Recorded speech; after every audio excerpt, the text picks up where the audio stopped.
በጎንደር ከተማ የታሪክና የቅርስ ተቆርቋሪ ነዋሪዎች የተላለፈ መልእክት ነው። በጥሞና አድምጡኝ። በዓለም አቀፍ የጥበቃ ድርጅት ዩኔስኮ ተመዝግቦ ለሀገር ኩራት፣ ለትውልድ መማሪያና ለቱሪስት መስህብ ሆኖ ለዘመናት የቆየው የፋሲል ግቢ ቤተ መንግስት አጥርና መተላለፊያ በተለይ ከቤተ መንግስቱ ወደ ቤተ ክርስቲያን የሚያምረው ቆብ አስትል ተብሎ የሚጠራው ታሪካዊ መንገድ በአሁኑ ሰዓት በከፍተኛ አደጋ ላይ ይገኛል።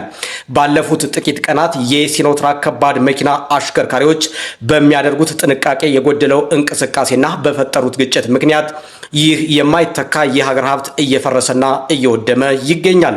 ይህ ድርጊት ግልጽ የሆነ የቅርስ ማውደም ወንጀልና ለታሪክ እሴቶቻችን ያለንን ግድ የለሽነት የሚያሳይ ተግባር ስለሆነም ቆብ አስጥል ዝም ብሎ አጥር ወይም መንገድ አይደለም። የጎንደር ነገስታት ለሃይማኖታዊ ስነ ስርዓት ሲሄዱ የሚጠቀሙበት የራሱ የሆነ ጥንታዊ የህንፃ ጥበብና ታሪክ ያዘለ የክብር መተላለፊያ ነው። ይህ ቅርስ አንዴ ከፈረሰ በምንም አይነት ገንዘብ ካሳ ሊተካ ስለማይችል ይህን ቪዲዮ ሼር በማድረግ ለሚመለከተው አካል አድርሱ።